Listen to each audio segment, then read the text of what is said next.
Hi friends, कल हम लोगों ने पढ़ा था पुर्तगालियों का आगमन और पुर्तगालियों ने कंपनी को किस तरह आके हमारे भारत में स्थापित किया। आज हम लोग पढ़ेंगे डच के बारे में। डच हॉलैंड नीदरलैंड के निवासी को डच कहा जाता था। ये डच जो है हॉलैंड से आए थे। पुर्तगालियों के बाद इन लोगों ने 1592 ईस्वी में डच कंपनी की स्थापना की। याद रखिएगा, 1592 ईस्वी में आए थे इन लोगों ने।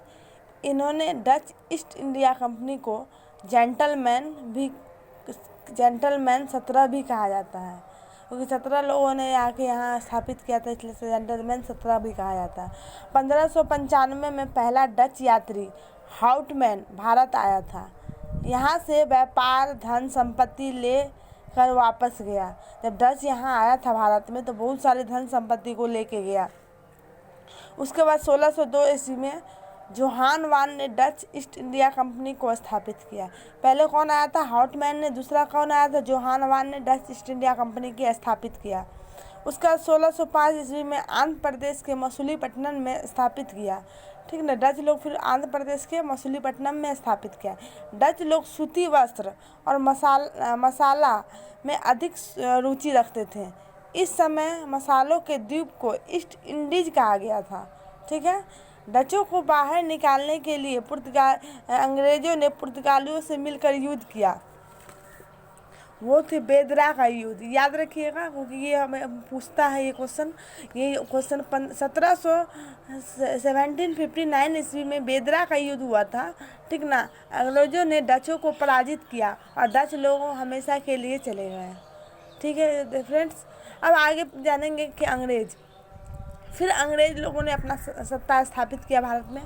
डचों के बाद ब्रिटेन से अंग्रेज आए और यूरोपीय शक्ति का एक करके पराजित किया और भारत का भाग्य विधाता बन गया। जो अंग्रेज जो आए सबसे ज़्यादा यहाँ रहे भारत में, ठीक ना, और डचों को एक एक करके, पुर्तगालियों को एक एक करके सबको भगा दिया। फिर 1599 में महारानी एलिजाबेथ प्रथम ने लॉर्ड मेयर की अध्यक्षता में 31 दिसंबर 1600 ईस्वी में ईस्ट इंडिया कंपनी की स्थापना की। क्वेश्चन पूछता है 31 दिसंबर 1600 ईस्वी में ईस्ट इंडिया कंपनी की स्थापना किसने की? तो महारानी एलिजाबेथ प्रथम ने। प्रारंभ में 15 वर्षों के लिए व्यापार करने के लिए अनुमति मिली। फिर उसके पुत्र जेम्स प्रथम ने अनिश्चित काल के लिए बढ़ा दिया। 217 साझेदार थे उस समय कंपनी में। उस कंपनी में कितने थे? 217 साझेदार थे। ठीक है।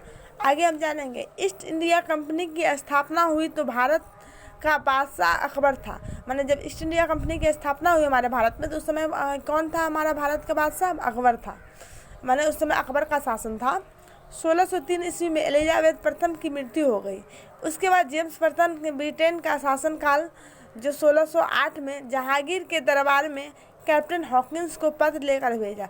माने जेम्स प्रथम जब शासक बने एलिजाबेथ के प्रथम की मृत्यु के बाद, तब उन्होंने एक पत्र भेजा जहांगीर के। उस समय जहांगीर का शासन था 1608 ईस्वी में। उस समय उन्होंने कैप्टन हॉकिंस को पत्र लेकर भेजा था।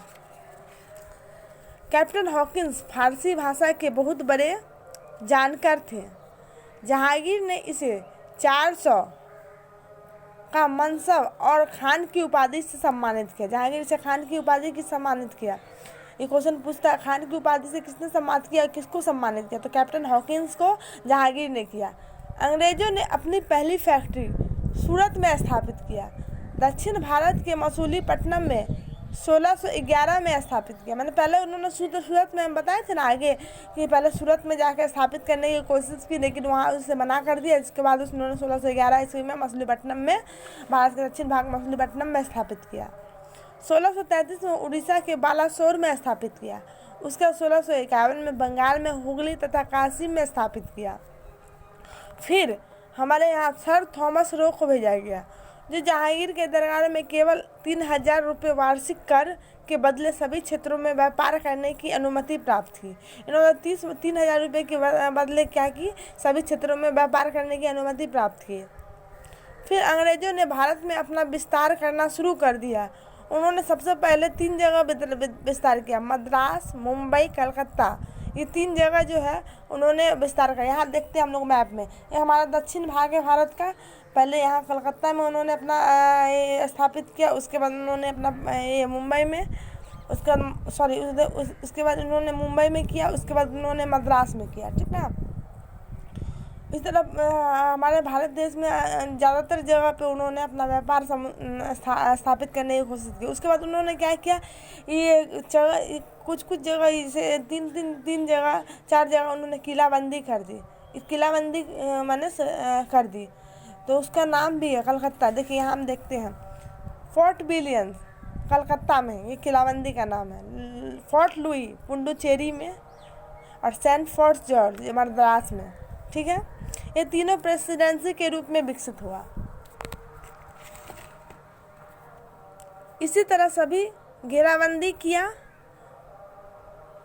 और अपना साम्राज्य स्थापित किया। उसी समय मुगल बादशाह औरंगजेब ने अंग्रेजों पर भी जाजिया कर वसूल किया। वह अंग्रेजों से युद्ध करना चाहते थे। फिर उन्होंने 1688 में सर जॉन चार्ल्स को अंग्रेज के बीच लड़ाई हुई और सर जॉन चार्ल्स पराजित होते हैं। तब दोनों के बीच एक संधि हुई। अंग्रेजों का भारत में रुकना हो जाता है। इसके बाद बदले में अंग्रेज कुछ जुर्माना भरते हैं और उसके बाद वो हमेशा के लिए भारत में रुक जाते हैं। फ्रेंड्स, अगर हम पहली यूजर हैं जो इस तरह की कोशिश कर रही हूँ, अगर इसमें किसी तरह का गलती हो तो ज़रूर सपोर्ट कीजिएगा और बताइएगा कि कहाँ मेरा क्या गलती है, ठीक ना। Thank you so much.